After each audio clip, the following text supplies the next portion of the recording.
జెండాలన్నిటినీ పక్కకు పెడదామని, రాజ్యాధికార సాధన ఏకైక ఎజెండాగా ముందుకు సాగుదామని బీసీ కులాల సమన్వయ వేదిక అధ్యక్షులు బొమ్మ రఘురాం నేత అన్నారు. ఈ మేరకు తెలంగాణ రాష్ట్రంలోని బీసీ సంఘాలకు మరియు కుల సంఘాలకు ప్రత్యేకంగా విన్నవించడం జరిగింది. బీసీలలో చైతన్యాన్ని దృష్టి మార్చాలనడానికి మాత్రమే రిజర్వేషన్లు 42% డ్రామాలు ఆడారని ఆలోచించారు. తాజాగా వారి నిజ స్వరూపాలు అన్ని బయటపడ్డాయని చెప్పారు. బీసీ కుల సంఘాల నేతలు మరియు వివిధ పార్టీలో ఉన్నవారు కూడా ప్రతి ఒక్కరూ జెండాలను పక్కన పెట్టాలని కోరారు. మన అజెండా ప్రతిపాదికంగా పెద్ద ఎత్తున ఉద్యమం నిర్వహించాలని రఘురాం నేత చెప్పారు. ప్రభుత్వంపై ఒత్తిడి తెచ్చేందుకు కార్యాచరణ అవసరమని కూడా చెప్పారు. ఒకటి చెప్తున్నాను, ఇప్పటికైనా తమ తమ జెండాలను కుల సంఘాలు మరియు రాజకీయ పార్టీల నేతలు పక్కన పెట్టాలని పిలుపునిచ్చారు. రాజ్యాధికారులను సిద్ధించాలంటే మన వాళ్ల మధ్య ఐక్యత ఉండాలని ఆయన స్పష్టం చేశారు.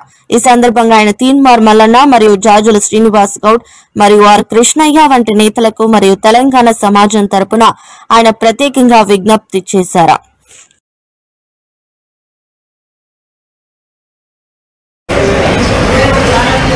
ఇప్పుడు మనం బీసీ కులాల సమన్వయ వేదిక చైర్మన్ మరియు సీనియర్ బీసీ నేత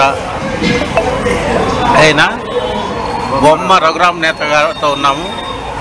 తాజాగా బీసీ రిజర్వేషన్లకు సంబంధించి రాష్ట్ర ప్రభుత్వ వైఖరి కానీ హైకోర్టు జడ్జిమెంట్ నేపథ్యంలో బీసీల్లో తీవ్రమైన అసంతృప్తి నెలకొంది. ఈ నేపథ్యంలో తాజా పరిణామాలను వారిని అడిగి తెలుసుకుందాం. రఘురాం నేత గారు చెప్పండి, ఇప్పుడు హైకోర్టు జడ్జిమెంట్ మీరు ఏ విధంగా విశ్లేషిస్తారు? హైకోర్టు జడ్జిమెంట్ అనేది ముందే ఊహించింది. గతంలో కూడా చాలామందికి ఈ ఇంటర్వ్యూలో చెప్పాను, ఇది కాదు 42%. ఎందుకంటే ఇది ఒక అబ్రకదబ్బ మాయామంత్రం అంటారుగా చూమంతర్ చేసినట్టు బీసీలలో ఒక చైతన్యం వచ్చింది కాబట్టి దాన్ని కప్పిపుచ్చడానికి వాళ్ళని అప్పటికప్పుడు అల్ప సంతోషించడానికి పెట్టింది తప్ప ఇంక వేరేది. అంటే ఇది దీంట్లో బాగా కుట్రకోణం ఉందంటారా? కుట్రకోణం కాదు, బీసీలు రాజ్యాధికారం, బీసీలు ఎప్పటికైనా రాజ్యం మీద అనేది కాంగ్రెస్ సిద్ధాంతం. మీరు గతం నుంచి అంటే 77-75 సంవత్సరాల పరిపాలనలో ఎక్కడైనా ఎప్పుడైనా బీసీ మాట ఎత్తలేదు. కాకపోతే ఈరోజు జనసంఖ్యల విద్యావంతులు మేధావులు అయినందుకు వీళ్ళు గమనిస్తున్నారు అనే ఉద్దేశంలో ఇది చెప్పే మళ్ళా రాజకీయంగా మనం కులాల వారిగా విడగొడుతూ దాన్ని చేస్తున్నారు. కాబట్టి ఇది ఎప్పటికీ కాంగ్రెస్ ప్రభుత్వంలో కాంగ్రెస్ వాళ్ళు ఎప్పటికీ చేయరు, అది పక్కా. ఎప్పుడున్నా గతంలో రేవంత్ రెడ్డి గారు క్లియర్గా చెప్పిండు, అర్థం చేసుకుంటలేరు.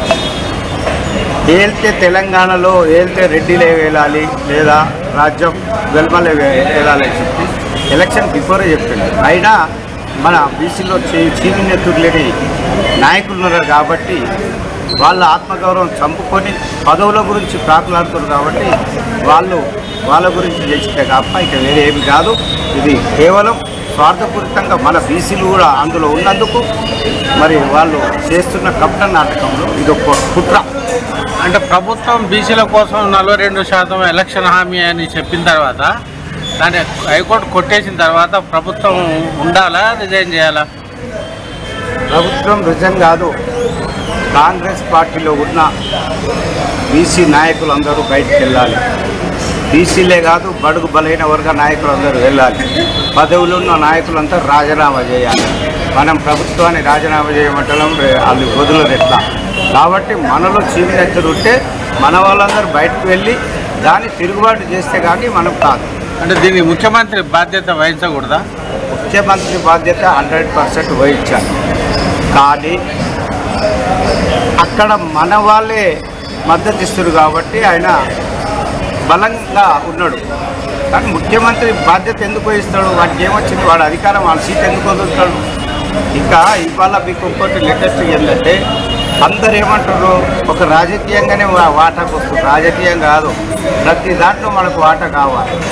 ఇవాళ అన్ని ఎంప్లాయ్మెంట్ చూసుకొని, కార్పొరేషన్ మంత్రులు చూసుకొని, కార్పొరేషన్ డైరెక్టర్లు చూసుకొని, చైర్మన్ చూసుకొని అన్ని ఓసీలు అగ్రవర్ణాలకే ఉన్నాయి. బీసీల శాతం ఎంత? మరి బీసీల శాతానికి మనకు ఒక 5% అన్న కార్పొరేషన్లలో కూడా లేవు మనకు.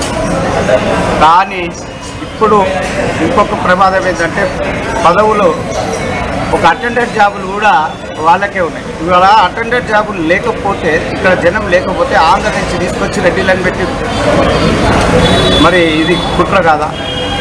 ఇంకొకటి చెప్తున్నా, ఇవాళ ల్యాండ్లు తెలంగాణ ఉన్న భూములన్నీ ఎవరివే బీసీలే అన్నీ ఆక్రమించుకోవడము, అగ్గుదరలు కొనుక్కోవడము, బయట కొన్ని ల్యాండ్లు అన్నీ దగ్గర పెట్టుకున్నాం. ఇవాళ అది ఆ లెక్క కూడా తీయాలి. బీసీలది ఎంత ల్యాండ్ ఉంది, అగ్రవర్ణాలకు ఎంత ల్యాండ్ ఉంది, రాజ్యం ఏలేటోళ్ళు ఎంత ల్యాండ్ ఉంది అనేది తీయాలి. తీస్తే కానీ తెలియదు. అంటే ఇప్పుడు 42% అనేది ఇప్పుడు ప్రొసీజర్ ప్రకారం జరిగినట్ట? ప్రొసీజర్ 100% లేదండి. అది ఉండకపోయినా జీవో తెచ్చి అది ఇవాళ కోర్టు తప్ప పట్టించి అన్నీ చేసి ఇవాళ నీకు గవర్నర్ రాష్ట్రపతి దగ్గర 3 నెలలు ఉండాలి ఫైల్. అది మరి అది ఇచ్చిపెట్టి నువ్వు వచ్చి 4 రోజుల లోపల మళ్ళీ రిటర్న్ వచ్చి ఇది కోర్టులో పెట్టాడు. సరే కోర్టులో ఎవరేసిందండి? ఎవరేసారు? అగ్రవర్ణాడు వేసి. అవును, ఆడవాడు సీఎం మనిషే కదా, ముఖ్యమంత్రి మనుషులే, వాళ్ళే వేయించిన జీవో ఇక్కడికి వచ్చి ఇస్తావు, ఈ చేతితో మళ్ళీ అది వేపిస్తావు. ఇది ఎక్కడ న్యాయం? ఇది మరి మీ వాడు చెప్తే వినడా? ఇలా బీసీ ఇంక్లూడ్ కావడం ఎందుకు, ఇవన్నీ చేయడం ఎందుకు, మళ్ళీ హైకోర్టు నుంచి సుప్రీంకోర్టు ఇవన్నీ అవసరమా? మా వాట మాకు ఈరా పోయి ఈ వాట నువ్వు తీసుకో, ఇంకా వేరే ఏమంటలేము. దీన్ని ఏం ఇవ్వమంటారు, నీ అయ్యకి సొత్తు ఇవ్వమంటారు, నీ ఇళ్ళకి ఇవ్వమంటారు. మా వాట ఏందో మాకు నీ వాట నువ్వు తీసుకో, నీ ఎక్కుంటే నువ్వు తీసుకో, కానీ మా వాటకు నువ్వు అడ్డుపడడం నువ్వు. సరే ఇది 75 సంవత్సరాలు వెళ్ళినాం, చాలదా? ఇప్పుడన్నా మాకు ఈరా ఛాయిస్ ఒక్కసారి ఇవ్వమని కోరుతున్నాం అంతే.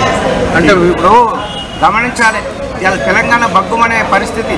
ఇవాళ తెలంగాణ రావడానికి బీసీలు ఆత్మతర్పణం చేసుకున్నారు. అక్కడ అగ్రవర్ణాలు ఎవరు చేసుకోలేదు. తెలంగాణ వచ్చిన తర్వాత ఎవరు రావాలి? బీసీలకు రాజ్యాధికారం రావాలి, అగ్రవర్ణాలకు రాజ్యాధికారం. అక్కడ బడుగు బలైన వర్గాలు వేయాలి. వీళ్ళందరూ ఇప్పుడు మన దాంట్లో కూడా ఎస్సీలు ఎస్టీలు ఉన్నారు. వాళ్ళు కూడా బీసీలు ఎస్సీలు ఎస్టీలు కలిసిపోయి రాజ్యం వేయడానికి అందరూ సహకరిస్తే తప్పకుండా వస్తుంది.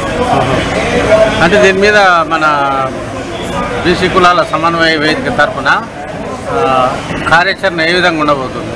కార్యాచరణ ఏమంటున్నానంటే, ముఖ్యంగా బీసీ కుల నాయకులకు, బీసీ వేదిక నాయకులకు వాళ్ళు వ్యతిరేకిస్తే సరే బీజేపీ అనొచ్చు, నువ్వు బీజేపీని ఎట్లా వ్యతిరేకిస్తావు? కాబట్టి ఇదన్నీ మీరు చేస్తున్న అది. కాబట్టి కాంగ్రెస్ ఖబర్దార్, ఇక్కడనే చెప్తున్నాం, ఎంతకైనా తెగించే పరిస్థితి చట్టబద్ధంగా తీసుకుంటాం. అంటే బంద్ 14వ తారీఖు బంద్ను మీరు ఏమని చెప్తారు మెసేజ్ తెలంగాణ సమాజానికి, బీసీలకు?